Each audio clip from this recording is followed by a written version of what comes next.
Hello, fellow human. This one is for all of you who are suffering right now, or as I prefer to call it, experiencing contrast, which is all of us at the end of the day. To all my brothers and sisters going through contrast right now, know that you're not alone. There's people out there that can really help you. And I really know that it can be hard, so let me try to bring you some more immediate soothing to your soul with what has helped me through the years. So, Buddha used to say, life is suffering. But he didn't stop there. He also said that the end of suffering comes through understanding, through knowing, awakening. Many centuries later, Schopenhauer had a similar observation. Life is suffering. Every one of us is doomed to endure it. The poor suffer because of lack and deprivation. The rich suffer because they're spoiled, weighed down by endless expectations, unable to enjoy the simple joys of life.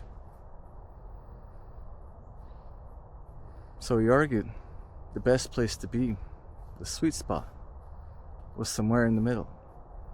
To have just enough means, knowledge, free time and health to seek truth and beauty, to learn about life, but not so much comfort and things to play with that one forgets to grow.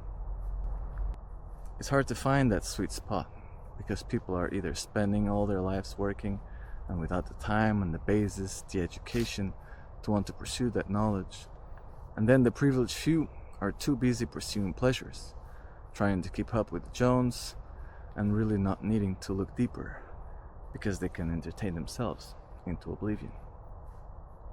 Which leaves a very small percentage of the population to be in this sweet spot of suffering just enough to make the most of life. So, what does this mean for us? It means don't shy away from suffering. This is when you grow the most. Don't drown in it either. Too much suffering can paralyze, traumatize, can make you shut down, and we don't want that. Don't idealize a life of ease either. Ease makes you weak, comfortably numb, oblivious to the great masterpiece of life unfolding right in front of you. Contrast is the teacher, it's the catalyst, it's what pushes us to change, to think, to grow, to jump off that cliff. Otherwise we wouldn't, would we?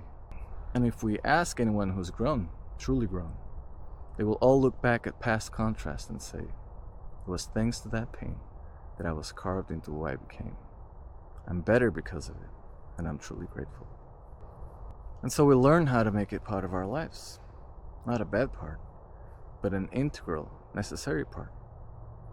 And for those with good memory, they welcome that contrast because they remember the reward on the other side of the challenge. So, if you're suffering now, don't despair. Yes, I know it hurts. But this is it. This is life.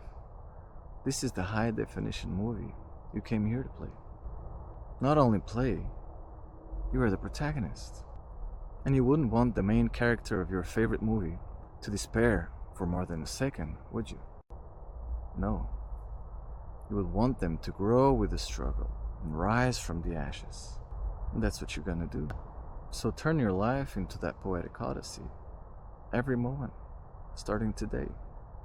An epic story of how you persevered against all odds. You already came so far. Sometimes you forget how strong you are, how much you went through, how truthful you remain to your essence. And that's some real value right there for you to hold on to. Remind yourself of that every day. Embrace the ups and downs. Let them shape you. In hindsight, when you look back at your life years from now, you'll know that this was it. This is what will make you proud, what you endured, and how beautifully you did it, not how easy it was. And when it comes to others, friends, partners, community, also use this understanding to choose them wisely. After all, they are a great source of happiness and meaning. They can also be what crushes you in disappointment. So seek those who have been through enough, because that's what it takes to grow. But not so much that they're trapped in their wounds, just enough to keep them humble while striving forward. That's what you're looking for. Seek those who've had the time and grit to do the inner work. Take solace in knowing that the most elevated ones are those who've suffered, reflected, and risen, like you're doing. So they're compassionate by definition, because they've tapped into the cosmic knowledge.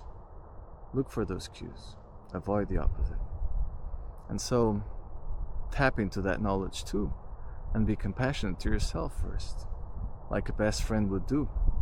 Be your friend, be your best friend, be there for you.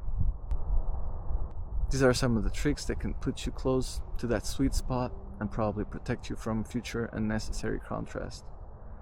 As to the necessary contrast, soak it in, embrace it. It's the bricks and cement of your masterpiece.